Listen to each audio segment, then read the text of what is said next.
अस्सलाम वालेकुम। आज के लेक्चर में हम पढ़ेंगे एमएल फ्लो। एमएल फ्लो क्या है कि एमएल ऑप्स का ओपन सोर्स प्लेटफॉर्म है जो कि प्रोजेक्ट्स बनाने में मदद करता है एंड टू एंड, ठीक है, फ्रॉम स्टार्टिंग टू डिप्लॉयमेंट। अच्छा, एमएल फ्लो पहले सबसे पहले एमएल प्रोजेक्ट की हम लाइफ साइकिल देख लें। ठीक है, सबसे पहले डेटा प्रिपरेशन, ठीक है, उसके बाद ईडीए एक्सप्लोरेटरी डेटा एनालिसिस, फिर फीचर इंजीनियरिंग, उसके बाद model training, model validation, model deployment और मॉनिटरिंग।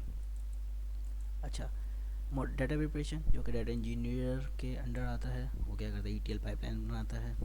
ठीक है, एक्सट्रैक्ट ट्रांसफॉर्म लोड, ठीक है, ETL stands for extract transform load. अच्छा, ये डेटा हम एपीआई से उठाते हैं, डेटा बेसिस से उठाते हैं और एक जगह पे हम रखते हैं ताकि वहाँ से हम डाटा उठा के उस पर जो भी मॉडल ट्रेन करना है, जो भी करना है, ठीक है। फिर उसके बाद हमारे पास ईडीए आता है जो कि डेटा साइंटिस्ट करता है, स्टैटिक एनालिसिस करता है, कि पैटर्न देखता है, ग्राफ देखता है कि मतलब क्या क्या इफेक्ट है, क्या चीज़ें हैं, जो भी क्या पैटर्न बन रहा है, ठीक है। उसके बाद फीचर इंजीनियरिंग, ठीक है, वो भी हमारे पास डेटा साइंटिस्ट कर रहा होता है। मतलब ये कि क्या क्या किस किस कैटेगरीज का डाटा है हमारे पास, क्लास इम्बैलेंस तो नहीं हो रही, ठीक है। उसके अलावा मिसिंग वैल्यूज़ हैं कितनी हैं, क्या करना है उनके साथ, ठीक है, वो सब कुछ। फिर हमारे पास आता है मॉडल ट्रेनिंग। मॉडल ट्रेनिंग ये होता है कि मॉडल ट्रेनिंग मतलब डाटा पे मॉडल ट्रेन किया। फिर model model validation. Model validation data scientist और एम इंजीनियर्स दोनों करते हैं। फिर मॉडल डिप्लॉयमेंट आती है। मॉडल डिप्लॉयमेंट हमारे पास सिर्फ एम एल इंजीनियर्स करते हैं। उसके बाद मॉडल मॉनिटरिंग आती है जो कि एम एल इंजीनियर्स ही करते हैं। अच्छा, मॉडल मॉनिटरिंग में एक चीज़ आती है, एक चीज़ कंसेप्ट है डाटा ड्रिफ्टिंग। वही होता है कि फॉर एग्जांपल आज एक मॉडल बनाया, आज से 10 साल बाद डाटा ऑब्वियसली चेंज होगा, ठीक है। तो आज का जो डाटा है उसके पैटर्न्स अलग होंगे, 10 साल बाद के डाटा पैटर्न चेंज होंगे, ठीक है। तो आज के डाटा पे ट्रेंड हुआ हुआ मॉडल 10 साल बाद के डाटा के हिसाब से प्रिडिक्शन सही नहीं करेगा। तो ये चीज़ डाटा ड्रिफ्टिंग कहलाती है, कि मतलब डाटा के पैटर्न्स चेंज हो जाना, ठीक है। अच्छा, इन सब को डाटा गवर्नेंस ऑफिसर देख रहा होता है। फिर हमारे पास आता है कि M L flow data scientist कैसे यूज़ कर सकते हैं, ठीक है। सबसे पहले experiment tracking and hypothesis testing, ठीक है। एक्सपेरिमेंट ट्रैकिंग मतलब स्टैटिक एनालिसिस इन ईडीए, जो भी पैटर्न्स हैं सब कुछ, सारी चीज़ें ट्रैक हो रही होती हैं वर्जनिंग के साथ साथ, ठीक है। हाइपोथेसिस टेस्टिंग ये होती है, फॉर एग्जांपल मैं एनालाइज करता हूँ कि भाई इस डाटा का ये मतलब इस डाटा का ये इफेक्ट आ रहा है, ठीक है। फिर हम उसको चेक करते हैं कि वाकई में जो हम बता रहे हैं इफेक्ट आ रहा है वो वाकई में है या नहीं है, ठीक है। फिर हमारे पास आता है डेटा साइंटिस्ट एक और तरीका यूज़ कर सकते हैं, कोड स्ट्रक्चरिंग पाइपलाइन क्रिएशन। मतलब हमारे पास जो भी कोड को जिस तरह भी स्ट्रक्चर किया गया है और जो भी पाइपलाइन क्रिएशन की गई है, ठीक है, वो एम एल फ्लो के ज़रिए इजीली हो जाती है। फिर हमारे पास मॉडल पैकेजिंग डिपेंडेंसी मैनेजमेंट, ठीक है, उसमें भी उस एम एल फ्लो के ज़रिए ये भी इजी हो जाता है। एक सेटअप डॉट पाई फाइल होती है एक, जो कि मॉडल पैकेजिंग के लिए यूज़ होती है। किस तरह यूज़ होती है वो हम आगे देखेंगे। फिर हमारे पास आती है इवेल्यूटिंग हाइपर पैरामीटर ट्यूनिंग, ठीक है, एक बहुत इंपॉर्टेंट काम है, ठीक है। अब फॉर एग्जांपल मॉडल है, उसके हमने हाइपर पैरामीटर्स बहुत सारे चेक करने हैं, ठीक है। उसके लिए हम क्या करते हैं, ग्रिड सर्च सीवी, ठीक है, यूज़ करते हैं, ठीक है। तो ग्रिड सर्च सीवी मतलब हम क्या करते हैं कि मतलब पैरामीटर्स होते हैं, ग्रिड सर्च सीवी के ज़रिए हम उन पैरामीटर्स को बारी बारी चेक करते हैं कि भाई क्या है, किस तरह है, मतलब किस हाइपर पैरामीटर का क्या इफेक्ट आ रहा है, ठीक है।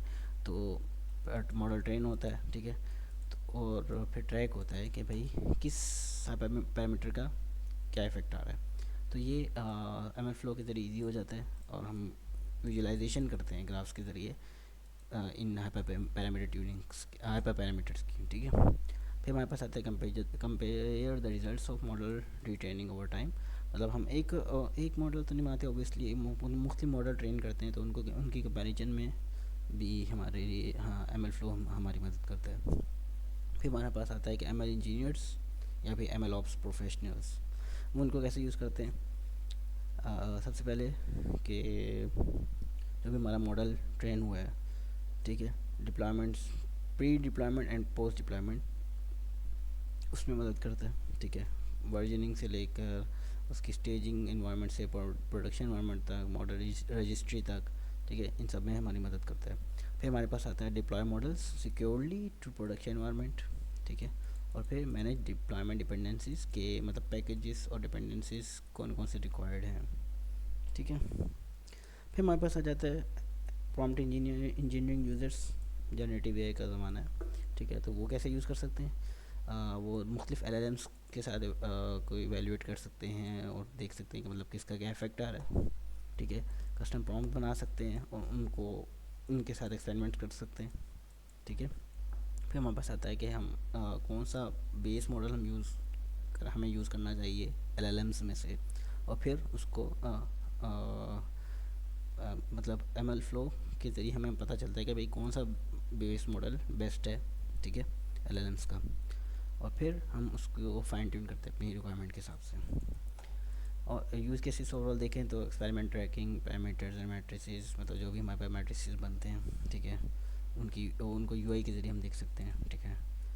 उसके अलावा मॉडल सिलेक्शन, कौन सा मॉडल लेना है, कौन सा मॉडल डिप्लॉय करना है, और मॉडल को डिप्लॉयमेंट ईजी हो जाती है। मॉडल परफॉर्मेंस मॉनिटरिंग, मतलब मॉडल जब हमने डिप्लॉय कर दिया उसके बाद उनका मॉनिटर करना, ठीक है, या डिप्लॉय करने से पहले भी मतलब मॉडल ट्रेन हो गया उसकी मॉनिटरिंग करना, ठीक है। और उसके बाद कोलैबोरेटिव प्रोजेक्ट, ऑब्वियसली एक प्रोजेक्ट पे सिर्फ एक बंदा काम नहीं कर रहा होता, मतलब लोग प्रोजेक्ट पे काम कर रहे होते हैं, तो वो अपना अपना कोड मर्ज करने में, और जो भी हमारे पास मतलब उन्होंने मर्ज किया मुख्तलिफ पैरामीटर, जो भी यहाँ पे हमारे पास एक्सपेरिमेंट हो गया उनकी ट्रैकिंग मतलब हर कोई देख सकता होगा, ठीक है, ठीक है, अकॉर्डिंग टू देयर रोल्स, ठीक है। तो कोलैबोरेशन के लिए काफ़ी मददगार है एमएल फ्लो। तो आज के लिए इतना ही, अल्लाह हाफिज़।